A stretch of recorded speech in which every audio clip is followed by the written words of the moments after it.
Welcome to Co-Create Talks third episode. So today we will be talking to an amazing animation director and designer who's now based in Los Angeles. Just a bit of a background, she's done an amazing work translating music and songs into immersive music video animations and has worked with Mac Miller and Tisha and also brands like Nike, Apple, to name a few. So maybe we'll tackle that a bit later. So before I introduce her, I just want to say my firsthand experience with her was during this talk of her in Graphica Manila. And I remember just being so amazed by the level of detail that she has done with her work and like these little elements of connection and ethereal pieces into the body of the work she's done. I just remember feeling a lot of goosebumps. And like right now, I'm really amazed and happy to welcome Danaé Gosset, everybody. Thank you. Thank you so much for having me. Awesome. So Danaé, before we dive into the details, would you be able to do a bit of intro about yourself and where this is all began and like the current work that you're doing right now? Yeah, sure. So my name is Danaé Gosset. I am the founder and creative director of my own studio called Pencil TV. I am originally from Paris in France, and I studied in New York at the School of Visual Arts. And I worked at places initially as a graphic designer and animator at Zachmeister and Walsh. Then I worked at Apple for a little bit as an art director, and then I opened my own studio, which is specialized in mixed media animation mostly. We also do some branding projects, but our core is really mixed media. So a blend between the digital and analog tools, which is my specialty and kind of like the house style that makes the work what it is, which is everything is kind of done digitally, and then everything is treated frame by frame with tools like pencils and pastels. So it's kind of the core of it all is taking the long route and to make work that feels really special and unique. That's really interesting because I feel like everybody who has encountered or have seen your work always notice the details that you put in and like the technique. Can you walk me through what the process is for you? Like, how do you find yourself being drawn into the difficult versus like there's an easy way to do it, right? But then there's always a few ways to experiment. Yeah, sure. I mean, I think the way that I experience the work that I do is so process driven. And I think there's something about the way that I like to work where I don't know why, but it feels like I need to suffer through it a little bit. Like I need to always like kind of like challenge myself.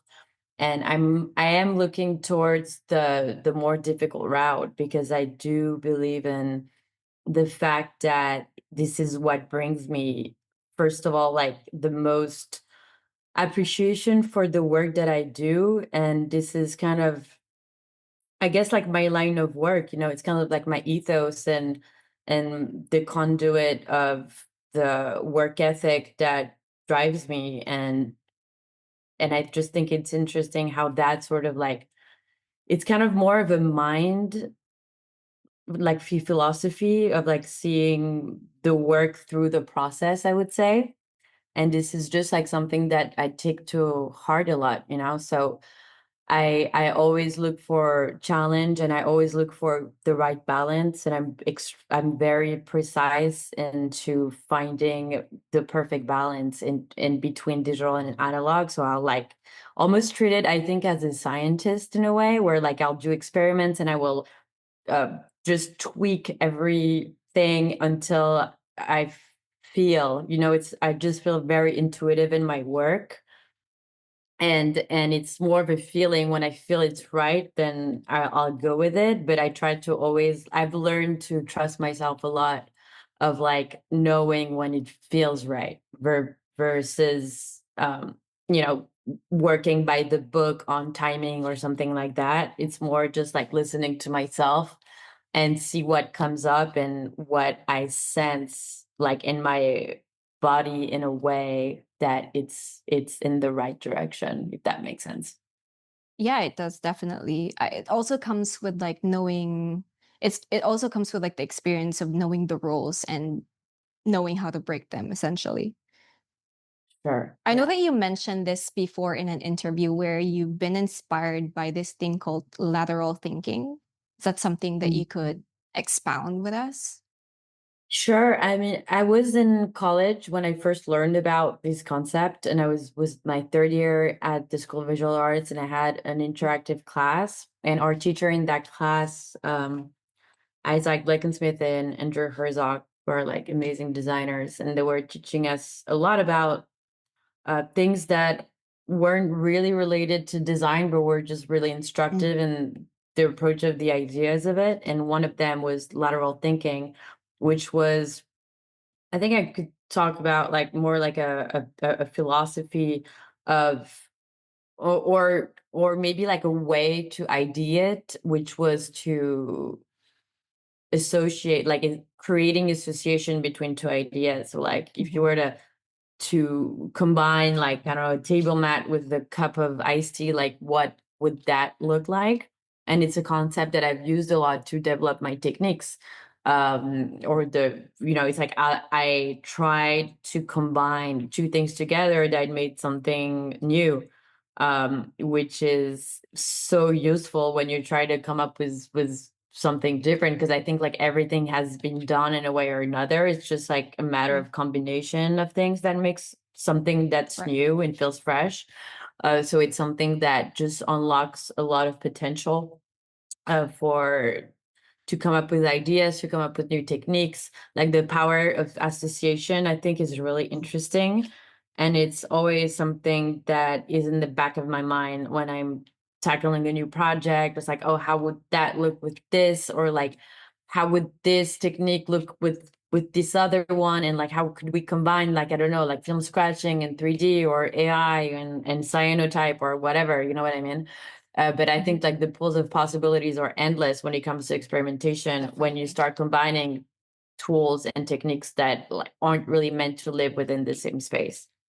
Definitely. I think in this age where like the 21st century, a lot of ideas have already been created. It's just a matter of experimenting with how you would be executing that. I think that's what makes your Yeah. work beautiful. So I know that right now you do have your own, which is really amazing. You do have your own studio, Pencil TV. We go way back. How about like let's talk about your experience with Sugmeister and Wash? Yeah. I mean, when I was a student, I think it was definitely my dream to work there. Like I looked up to the studio so much, and I had a fascination, I think, about like the work that they were doing. And there was kind of a god aura around the studio, uh, that felt so unreachable for some reason, because there it was just so iconic. And I was fresh out of college, and I saw that they were looking for an intern. And at the time, obviously, I was looking for a job, but I was like, okay, I'm going to take the internship. And my goal was to be hired at the end of the internship. And I kind of manifested it, I think, in some ways where I was just like, I'm 100% getting a job at the end of the internship. And I did, because, I worked really, really hard, and I tried to, um, like fit within the parameters of what they needed for the job position. And that was a great accomplishment, of mine, to have been able to work with such incredible people on incredible projects where I learned so much. So it was really precious time for me. Definitely. What would be a guiding principle for like new designers who are looking for maybe starting an internship? And how would you I guess it's really more of like how would you inspire them to present themselves? Because it's always driven by the portfolio, right? But for some who do not have or just starting out, what would you give them as an advice, basically? I would say, like, if they really want to work for a specific studio, to make work that fits within the studio's style, first of Mm. all. And second of all, I would advise to make something custom for them to really shine. It's like I get so many applications all the time from people, and the only, it's like if I receive someone like a work that someone has done specifically to catch my attention, I will 100% reply. So For if sure. someone is really motivated to work at a certain place, I would advise to make a work that speaks to that and something that's custom to the person that they're sending it to. I It think really shows that they're like really that would, interested, right? yeah, it shows a lot of motivation. It's like, and it doesn't, it's like I would always respond to someone who's taken the time um Yes. to make something to catch my eye and to really show that they're very interested in working with me, versus like a ChatGPT application email that maybe I would receive and I'd be like maybe less inclined to further investigate the content of what they're sending me, I know that on your Yeah. point of view, you get a lot of these portfolios and they kind of look the same, very polished mock-ups, very polished designs, and it would really help for them to actually custom something for you. It's really hard to take the time to respond to every single person. So like I'll only respond to the ones that kind of like set themselves apart.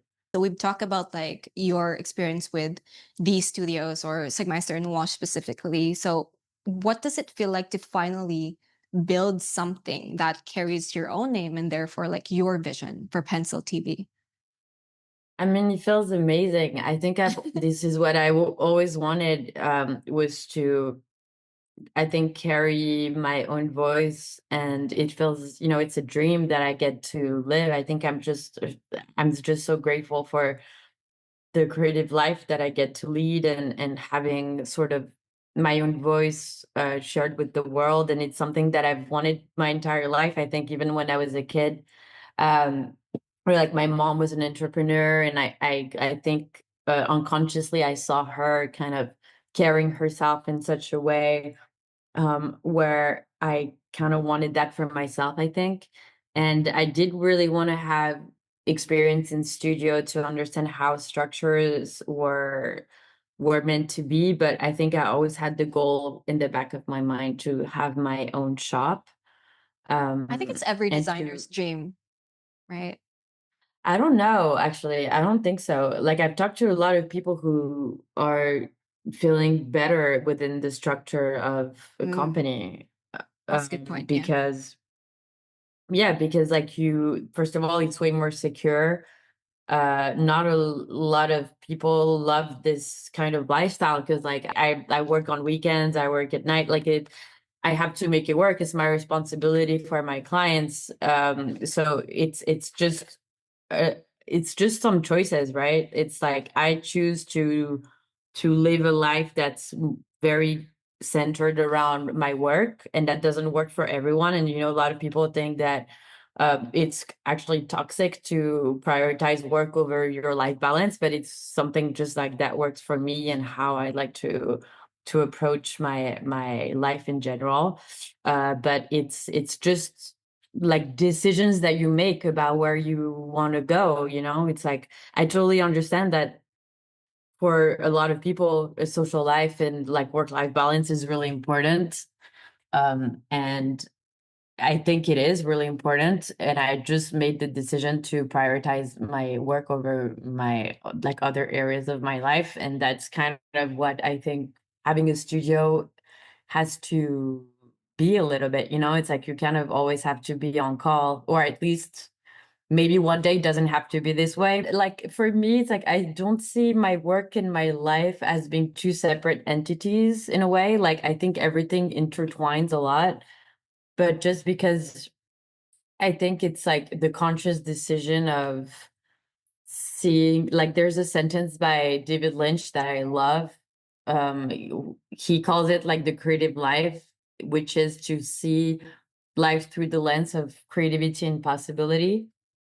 And that's kind of like my safe bubble. It's like to be within that space where I can just be in this really like poetic and contemplative um lens, you know, and seeing life through this sort of visual poetry is where I feel at my best. And when I lose sight of that, I'm not good. It's like I need to be within this really like creative lens, or else I just feel really detached from my lane. You know what I mean? So Yeah, it's something definitely. that, yeah, I feel like that really stems from the fact that a lot of the inspiration of the work that you do is also from life, from nature, from people. But like creativity, there's really a lot of possibility. Like you can just be yeah, walking and you'd be inspired and you'd think, okay, I'll probably write for something sure. about this, or I'll probably paint something about this. So I think there's a difference between like 9 to 5 work and creative work at large. Absolutely. No, I definitely agree. I just don't like also people lecturing other people on like what to do or who to be. It's like be whoever makes you happy. You know what I mean? And Mm, like to each person their own interest and lane, and then like however you can find happiness in this world, I think is something that you should be doing ultimately. You know, it's exactly. like and that shifts as well within a lifetime. You know what I mean? It's like I think you meet people, you change places, like you thought you were destined for a life, and then like you'll meet someone in your lifetime, and that in your entire life will shift, and you'll find yourself having your belief system challenged, your life system challenged. And that's something also that I think, well, I'm personally very open to. You know, like we never know what tomorrow is made of, and we don't know how our life and interests are going to change. And I think that's also the beauty of it, to like let yourself go with the flow and see where life takes you. If you haven't heard about OG, they're located at Minao.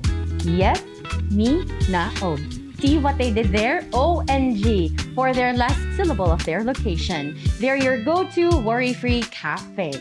They have good parking, strong Wi-Fi, delicious meals, and a good variety of drinks. Plus, a cozy interior and a warm customer service.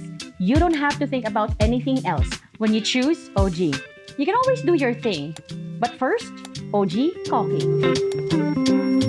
Speaking of shifts, I know that you did mention this in your previous interviews that, when people not necessarily dictated, but like recommended, like, hey, what about you going to PR or you going to TV? And that's something that you actually embraced. And everybody in your lifetime is going to be, hey, do this, do that, or maybe just be this or be that. And the construct of an academy or a school doesn't necessarily fit with the way that we want things, especially as a creative. So how did you navigate through these pivots and changes in life? I mean, honestly, just letting myself go. Like, I've always kind of trusted the process, you know? Like, even with my work, it's like I'll just follow my intuition. And I think it's that feeling of listening to myself is growing stronger, I would say. Mm. And And it gets familiar, right? when people have ideas or they want to do something, I think it's one thing to think it, and it's another thing to do it. And Exactly. it's like that step is something that is hard, but I also do think it's a little bit of a muscle, and I think I've been pretty good with in my life to actually act on my ideas even though Mhm. they seem very disruptive. And it's something that I think it's good to listen to yourself and to know what's happening internally, and sometimes like to kind of do a little fact check. It's like, okay, Mm. why am I feeling this way? Like, is there something that I'm ignoring in my Yeah, life just right being now that conscious is, about what you want, right? yeah, yeah, yeah. I think so. Yeah. And just like notice, you know? And if something keeps on coming back, like this why I moved to LA, like I had a voice for a while that was like, I don't know, I just don't feel like I belong in the life that I'm living anymore. And I had to make a big decision and make a really big move, and I'm really happy Yeah, about it's a it. bold But you move. know, but it took a lot to actually act on it, you know, because it was like a bit disruptive, but that I'm really really happy that I did. Yeah, it's definitely gonna pay off for sure. Cool. So why don't we talk about things that you've done in the past? I think particularly for me, what I was looking at the work that you did, what struck me the most, other than the music videos, were Hermes. So it's you know how when you're doing art, translating it to art, another art form like music videos, the lyrics, you kind of like use it as a brief and a north star. But when you're working on something more corporate, more commercial, there's actually a wider decision that needs to be involved other than like our intuition as designers or as artists. How did you translate, I guess is my question, into this amazing body of work for Hermes? Well, so for Hermes specifically, I collaborated with the Studio Art Camp and my friend saw Santiago, and I've worked with them on multiple projects in the past, and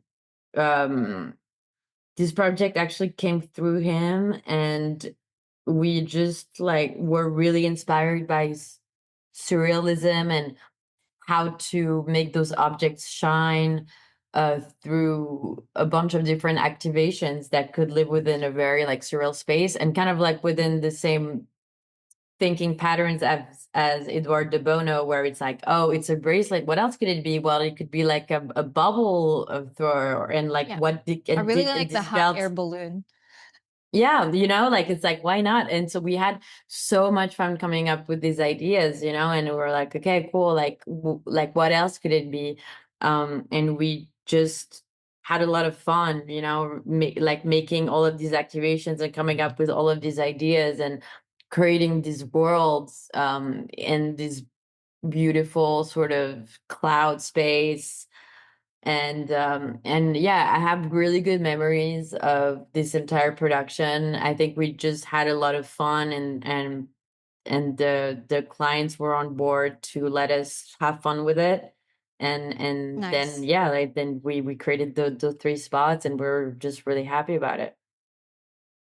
I think in terms of like personally as a designer and as an artist myself, where it's a bit challenging is when you're like, okay, this is the green light thinking stage where you like present all your ideas and you have fun with it, like you said. Yeah. When do you decide to actually stop and like, okay, guys, red light thinking now, what are we actually going to put in this frame and stuff like that, because this is really experimentation, like, so I feel like there's a lot of back and forths. Do you ever find yourself in this situation where, okay, we need to perfect this angle or those kind of things? Is that like the process for you? Yeah, of course. I mean, I think well, there's a lot in the work that I do. A lot of my process goes into research and like style frame. So like even before I start in the production, I have a really good idea of where I'm headed because of all of the pre-work I do prior to starting a production. So I have a pretty, like everything is pretty mapped out, and then after, like once I go into production, everything is kind of very organic because I've already done all of the work to know where it's Mm, headed. But then of right. course, like there's fine tuning, like with the camera angle, like what shots should be that long, like maybe we should keep the like that element for an extra second. There's obviously a lot of fine tuning after, but because I do a lot of the pre-production work, it comes in, it's like I don't usually have like last minute ideas where I change the entire project, if that makes Ah, sense. got it. Got it. In terms of like, let's step outside or beyond the artistic side of things. I know that you mentioned that you also done design work that isn't as advertised. Do you want to talk about that angle of things? Yeah, so but I mean, I have a graphic design background, so I also do branding, but it's hard to do everything when I'm more niched down into like mixed media animation to also promote like, oh, I also do like branding for tech companies, you know what I mean? It's just so confusing. But I love doing branding work. It's something I really enjoy doing. I mostly do it for like my friends, honestly. Is there any body of work that you enjoy talking about? Like other than like the one that I mentioned, Hermes, what's the body of work that you do that you feel like has spoken a lot of your style? I think one client that I really enjoy doing work for is the Macmillan estate. I just Right. really enjoy working Faces. on yeah, like Faces, like the Star Room music video, the make face the visualizers, like everything that I've done for them. I think was like I did also the balineurism visualizers back in January. Um, and yeah, like I just really love working on those projects, like because, well, first of all, Mac Miller is like as an artist that I enjoy tremendously. I really love the music. So I think, when you Mhm. enjoy like the content of the brand or person that you're working for, it just Translates. yeah, like I think it translates a lot.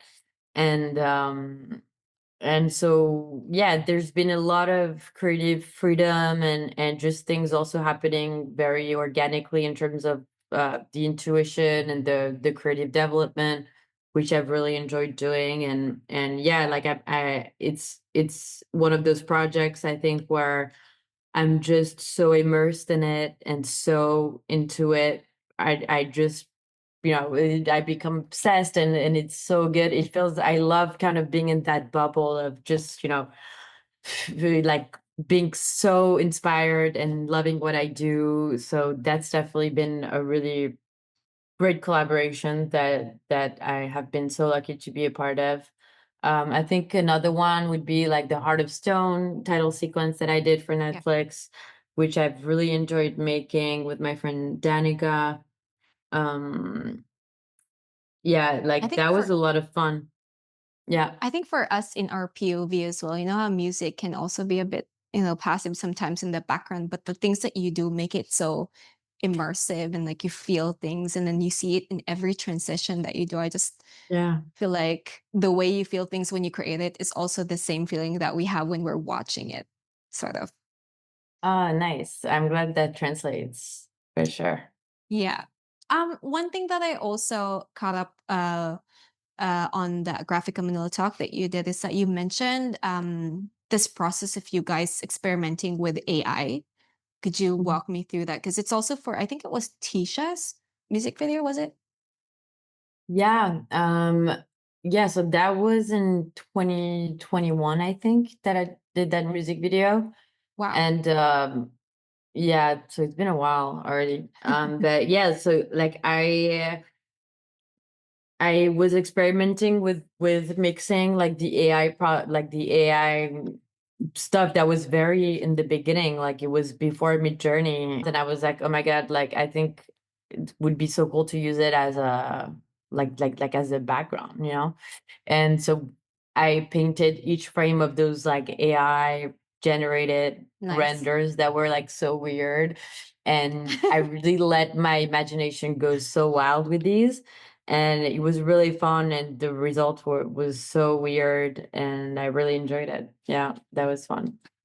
Yeah. I really love the transition of that as well as like the girl just journeys into faraway place and Yeah. then it just the background just changes. But like integrating AI into your process, it didn't like delineate the quality and like the I guess the authenticity of work that you did. You still did it hand drawn, right? I think it's an interesting intersection, of like Mhm. frame by frame AI. It's like you like the result of it is actually pretty interesting, I think, because it's like so opposite.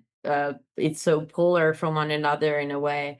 And I'm having, I just love to make something that's super digital and turn it into a physical object, like when I'm at the end of my projects and I have like a huge stack of paper, it's like it's something that I can touch. It's something that I've It's physical. loved and touched frame by frame. So like I kind of have this emotional connection to each and every different frame that is in my work. And I think that makes it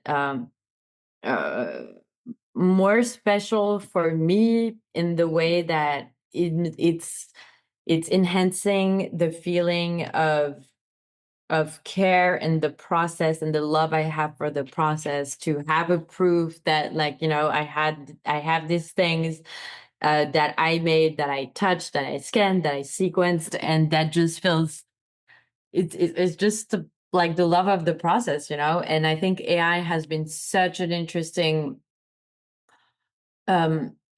what's the word? I think it's been such an interesting continuity of seeing a whole new realm of possibilities, and of course, like, and how I combine my process with the between digital and analog, you know. So like, it's been really, really fun to explore. I really love your take on it because I feel like a lot of designers and artists are a bit threatened by the existence of AI. So before I close, I want to end with this question.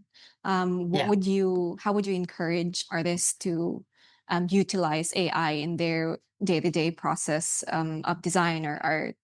You need to train your eye. You need to be an art director. You need to have a vision. If you start to use it kind of like blindly, I don't think you'll get anywhere. I think you need to train your eye first, and like your tastes. And I think this is done by like looking at art, at modern art, classical art, any type of art Different and study disciplines. art, study graphic design, study art, study sculpture, study architecture, like be really elaborate and within your knowledge of like the you know, the origin of the people that were before us, and really have the vernacular and the knowledge of knowing their work, the history of it. I think this is how you train yourself, and then you can break the rules and use AI in your work and know exactly how to use it, you know. But if you don't have that the vision, then you're just going to be clouded, I think, by the amount of possibility without having the vision in place, which I think is like the most important thing, is taste and vision, I think. Awesome. Yeah. Thank you so much, Danaé, for that. I think Of course, thank you so much for having me.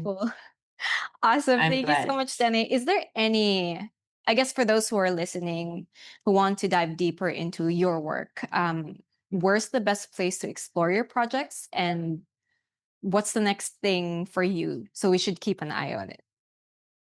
I cannot talk about my projects because it's secret, but I'm working on a few things right now that are gonna come out, and people will catch it and will find it on either my Instagram or my website. Like, I'll definitely post about it when they're ready, which is not the case yet.